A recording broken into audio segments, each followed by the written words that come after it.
Adessias à tous. Retrouvez chaque semaine sur Radio Média Sud Toulon la chronique de Sophie, la voix du citoyen.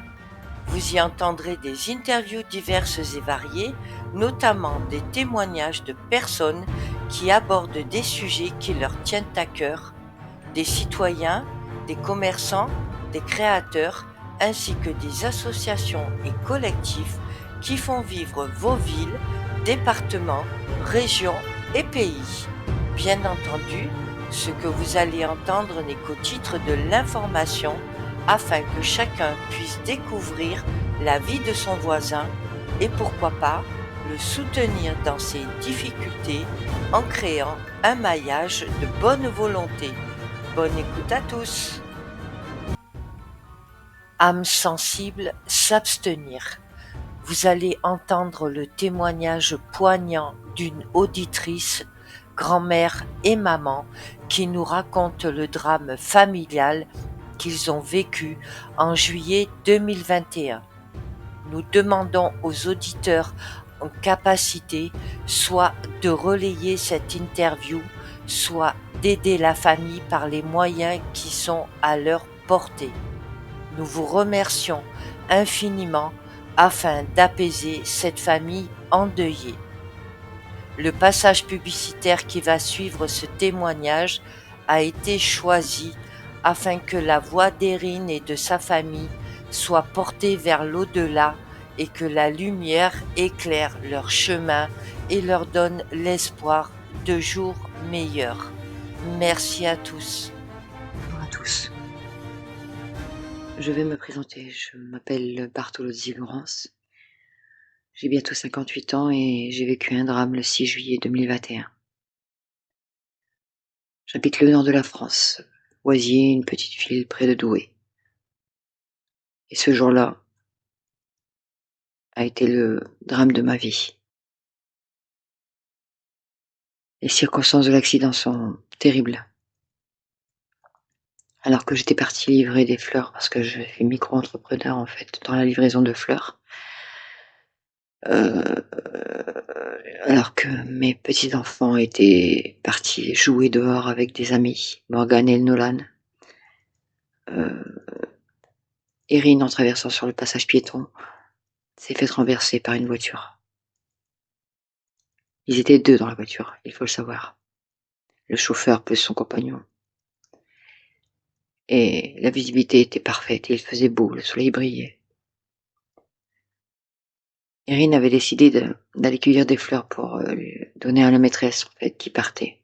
Elle était mutée ailleurs.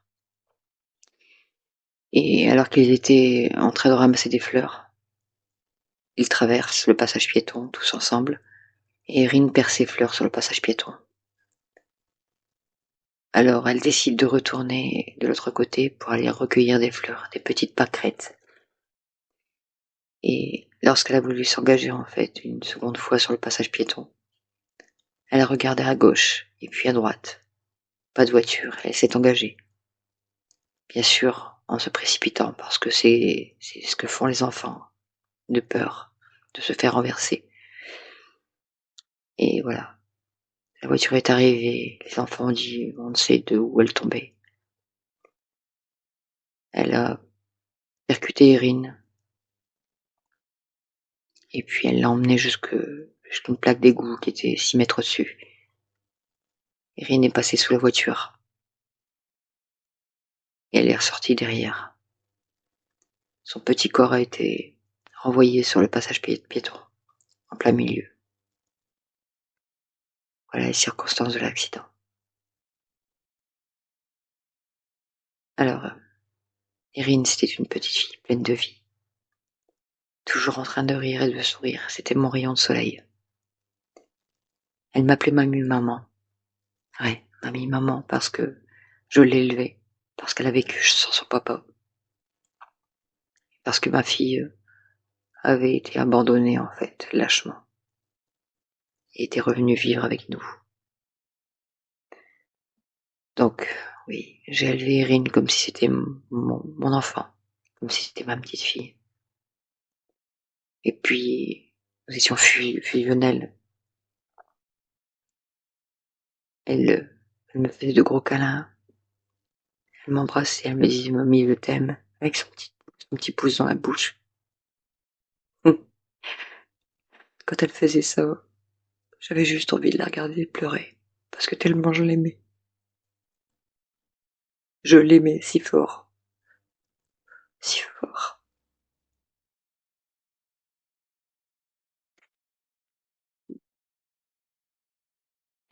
Erin était très fusionnelle avec son frère. Elle le suivait partout, et lui était plus que protecteur avec elle. Il la mettait toujours sur le côté, pour pas qu'elle marche au bord de la route. Il préférait lui marcher au bord de la route. Il lui tenait toujours la main. Ils étaient toujours ensemble. Ils faisaient tout ensemble. Une complicité hors du commun. Il faut savoir qu'Erin s'est fait renverser devant les yeux de son frère. Il a été tellement choqué que il ne s'en est jamais remis.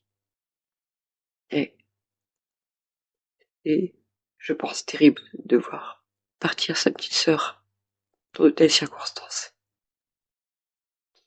Il a même dit à sa maman qu'il voulait la tirer pour la sauver.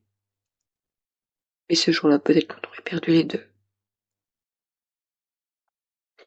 Nous avons toujours été persuadés que le chauffeur a fait marche arrière, sur Erin, parce que c'est ce qui nous a été dit par les témoins. Mais jamais, jamais, la police n'en a tenu compte. Jamais. Pas de caméra, non, pas vu, pas pris.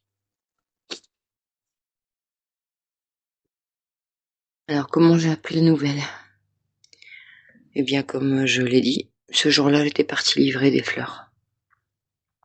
Il faisait beau, le soleil brillait, c'était un jour propice, on va dire, aux livraisons et au travail. J'étais en compagnie de mon ex-compagnon, Michael. Et donc, nous sommes partis à la boutique, ramasser les fleurs et on a été les livrer. Quand tout à coup, le téléphone sonne, c'est ma fille au téléphone. Ma fille en panique, en pleurs. Elle n'arrivait même pas à s'arrêter de pleurer. Alors je lui dis calme-toi, calme-toi, explique-moi qu'est-ce qui se passe. Et là, elle me dit, maman, la directrice de l'école m'a appelé. Il est arrivé un drame affreux. Je lui dis quoi, quel drame, quoi, c'est Mathieu, c'est Erin. Et elle me dit, c'est Erin, maman. Elle s'est fait renverser sur le passage piéton. Je hurle, je pleure, je crie. Et je dis à Michael, dépêche-toi, dépêche-toi, il faut qu'on aille à l'école, dépêche-toi. Nous voilà partis sur la route, à toute vitesse, comme des fous. Nous arrivons à l'école, et là, je cours. Mais un policier me barre le passage. Je veux la voir, laissez-moi la voir. Il ne voulait pas me laisser passer. Ma fille était sur le côté aussi. Nous n'avions pas le droit de l'approcher. On nous dit, ne vous inquiétez pas, madame. Les pompiers font ce qu'ils ont à faire. Et ils savent ce qu'ils font. Et alors, du coup, je vais voir ma fille et je lui dis, mais qu'est-ce qui s'est passé? Mais comment ça peut arriver? Quoi? Et elle me dit, ils étaient deux dans la voiture. Il dit qu'il l'a pas vue. Mais ça, j'y crois pas. J'y crois absolument pas parce que la visibilité était parfaite. Il faisait beau, le soleil était là, il pleuvait pas, la route ne glissait pas. Il y avait un stop avant. Tout le monde nous dit que il a marqué le stop, mais moi je sais très bien comment ça roule à Oisier. On glisse sur les stops, on s'arrête pas. On ralentit, oui, mais on s'arrête pas. Et voilà comment j'ai appris la nouvelle.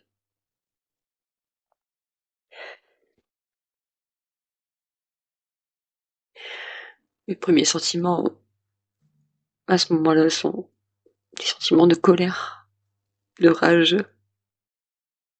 de désespoir. Parce que je regarde mon compagnon et je lui dis, c'est fini. Je le sais, c'est fini. Et lui me dit, mais non, garde espoir, il faut pas dire ça. Et moi, je sais au fond de moi que c'est fini. Je sais pas pourquoi, j'avais déjà eu de mauvais pressentiments à ce moment-là. Avant que ça arrive. Je savais qu'il allait arriver un jour un drame. Je sais pas pourquoi, voilà. C'était au fond de moi.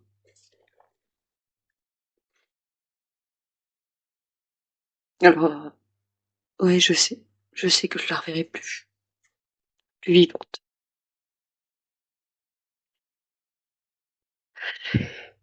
Très compliqué d'expliquer cette chose. De revenir en arrière. J'en souffre encore aujourd'hui énormément. Erin est partout chez moi. Des tableaux, des photos. Son odeur. Son sourire. C'est je t'aime. Je savais que je la reverrai plus parce que elle avait le crâne enfoncé. Un pneumothorax. Une énorme hémorragie. Son petit corps est passé sous la voiture, il a retrouvé des cheveux en dessous. Il n'y avait aucune chance qu'elle s'en sorte. Aucune. Erin était très, très fine. Grande, mais très fine. Un petit corps comme ça qui passe sous une voiture, ça peut pas pardonner. Hélas. On sait tous que c'est fatal. Alors, le chauffeur a dit qu'il roulait à 30, mais moi je n'y crois absolument pas. Non. Elle avait beaucoup trop de séquelles pour que ça se soit passé doucement.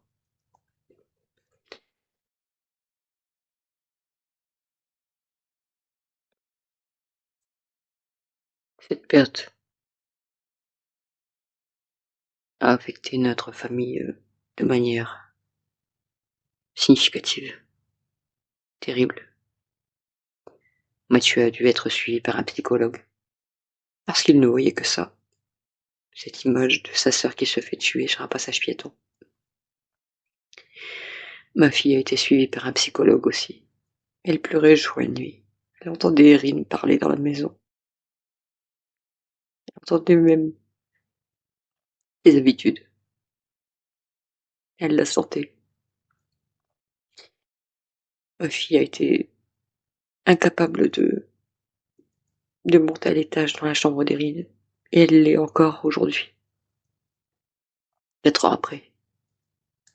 Elle a dû installer sa chambre en bas parce qu'elle n'arrive plus à monter. Mathieu, lui, il entendait Erin lui dire « Viens jouer avec moi ». Il la voyait, il la sentait. C'était une horreur, juste une horreur. Quant à moi, j'ai pleuré 3 ans.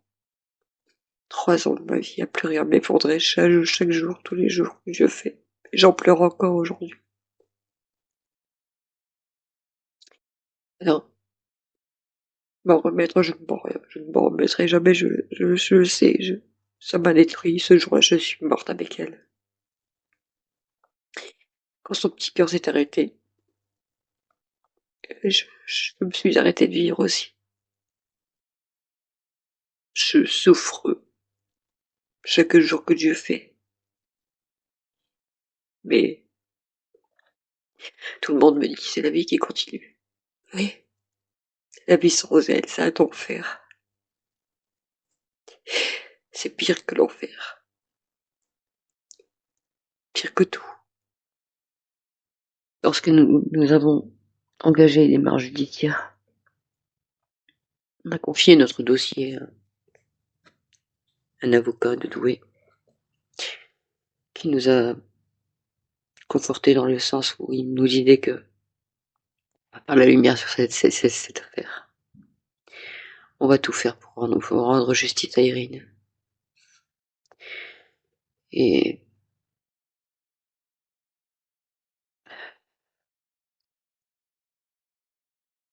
malheureusement, c'est pas comme ça que ça s'est passé. Il nous avait promis en fait de nous faire consulter le dossier une fois qu'il serait rendu par le commissariat de police. Et puis finalement, on a eu que quelques brides du dossier. On se demande pourquoi, mais après on comprend mieux pourquoi. Il faut savoir que suite à cette affaire,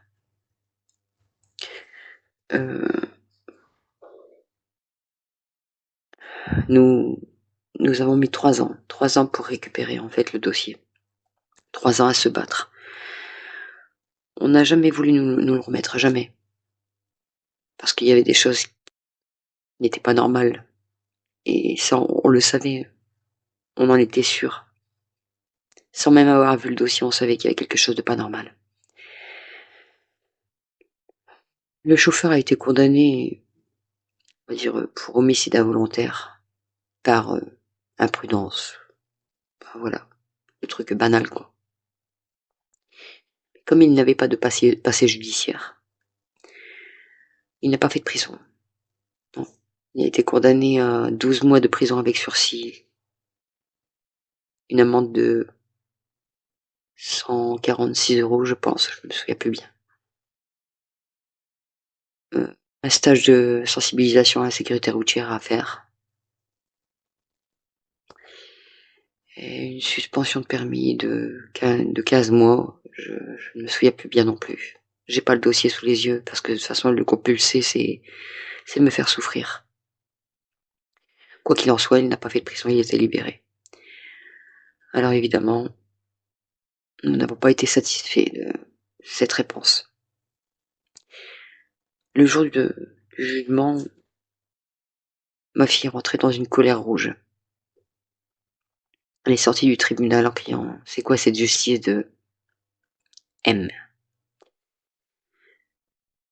Mon beau-fils l'a rejoint parce qu'il fallait absolument la soutenir. Mon fils s'est levé et s'est mis en colère. Mon fils était le parrain d'Erin.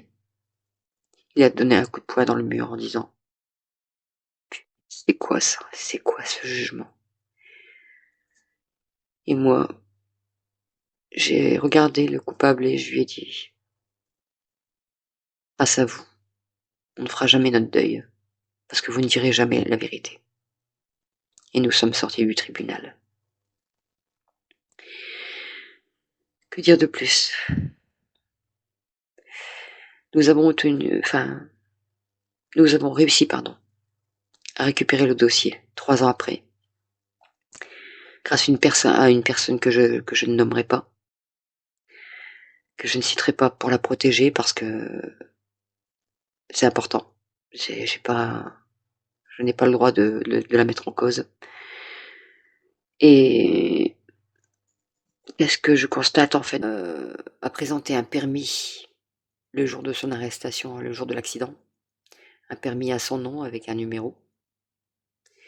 Et le lendemain, lors de son audition, a présenté un second permis avec un autre numéro, mais toujours à son nom.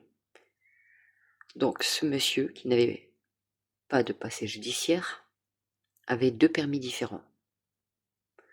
Or, chacun sait que lorsque vous passez votre permis, le numéro que vous obtenez dès la première fois, vous le gardez jusqu'à la fin de vos jours.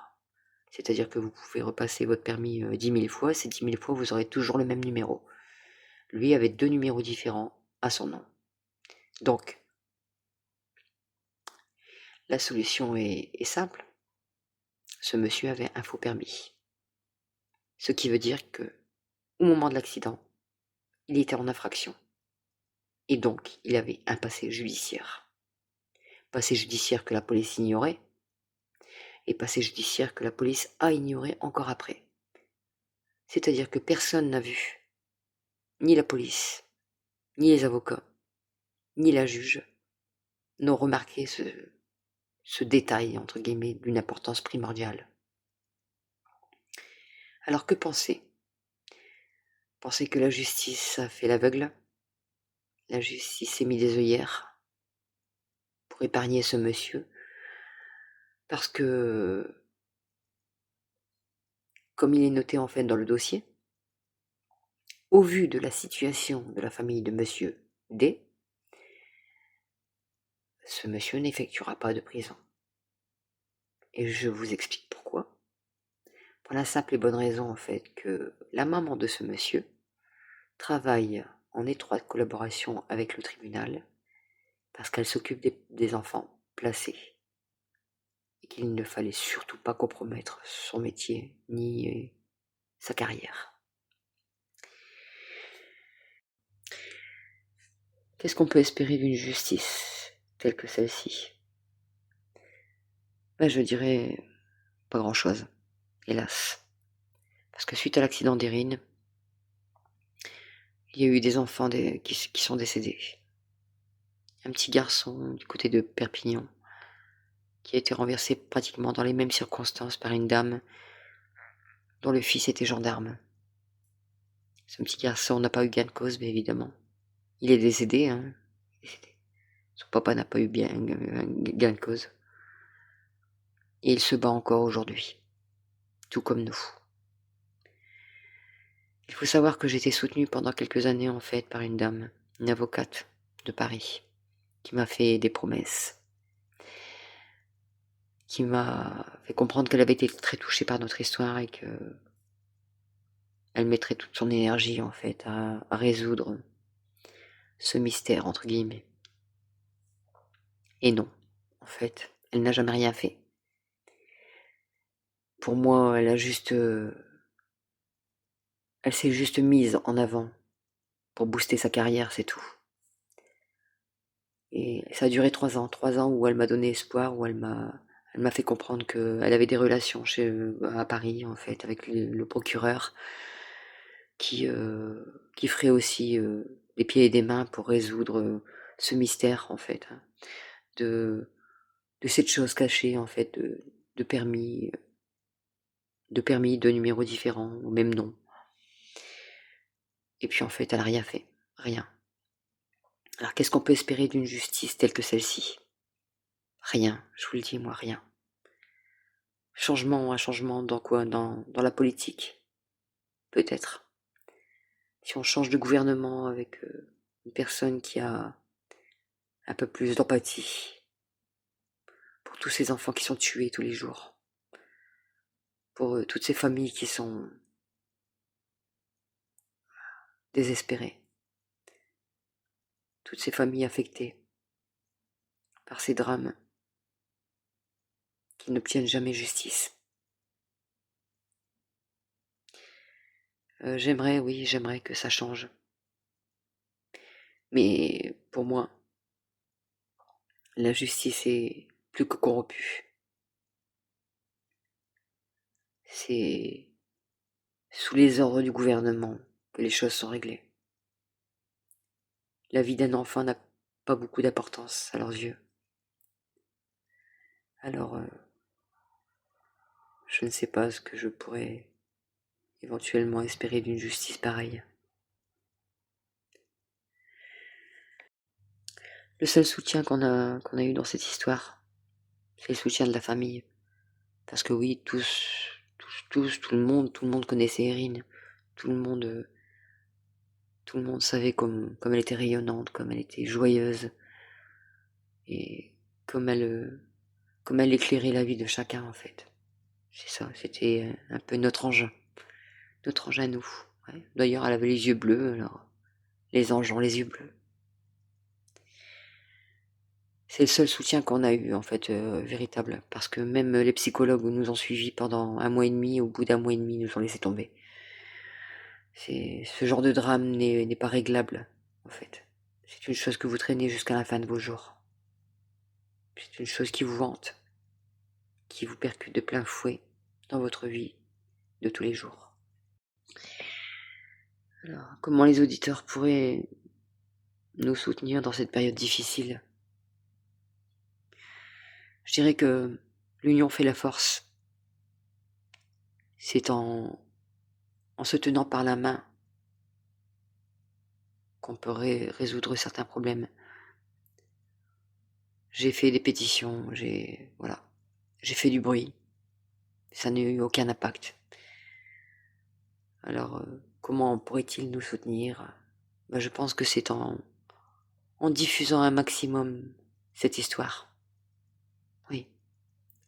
En la diffusant à tous vos amis, toutes vos connaissances.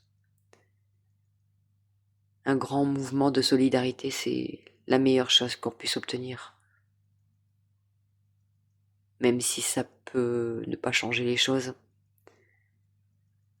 Certaines personnes sur TikTok ont ignoré notre histoire. Pourtant, c'est la vie d'un enfant qui est parti. Aujourd'hui, nous continuons le combat. J'ai encore de l'espoir puisqu'on a 10 ans en fait pour résoudre cette affaire. Alors le conseil que je donnerai aux familles qui ont vécu la même histoire que nous, c'est ne baissez jamais les bras. Ça en vaut le coup. Parce que nous, dans notre histoire, Erin a été incriminée, pas le chauffeur. On a dit que c'était de sa faute parce qu'elle courait sur le passage piéton. Mais un passage piéton n'est pas censé protéger les enfants. Enfin, les enfants comme les adultes. À quoi bon mettre des passages piétons si ça n'a aucun impact lorsque quelqu'un est tué dessus? Ce qui me fait rire en fait, c'est que la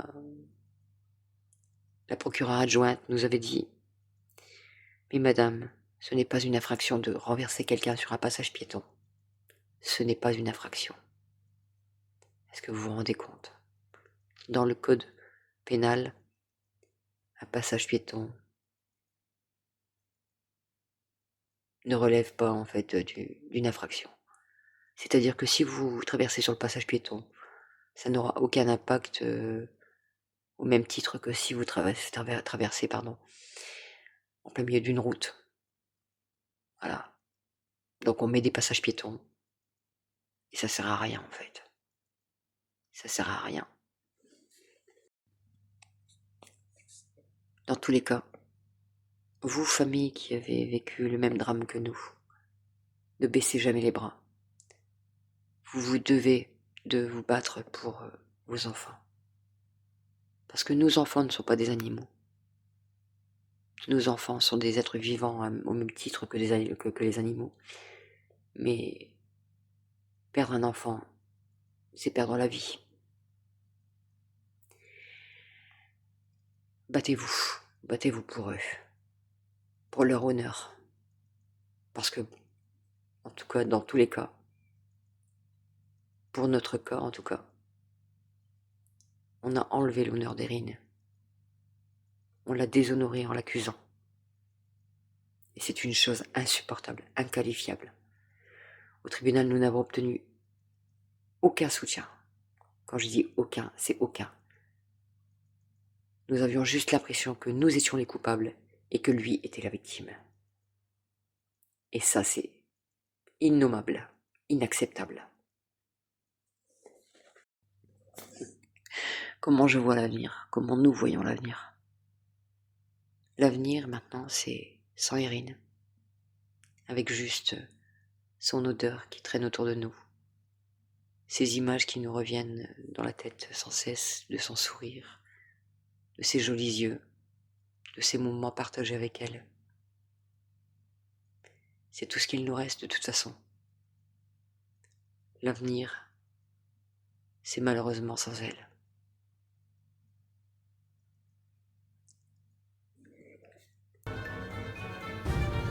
Notre passage publicitaire de la semaine. La chorale Clair Matin et son petit chœur vous invitent au concert de printemps le samedi 31 mai 2025 à 18h30. Il aura lieu à l'église Saint-Joseph, 51 rue Bossuet à Toulon-Ouest au Pont-du-Las. Le quintet à cordes d'Allegria accompagne la chorale sous la direction de Sébastien Portelli. Entrée et participation libre. Si vous souhaitez des informations, vous pouvez les contacter au 06 52 15 16 63.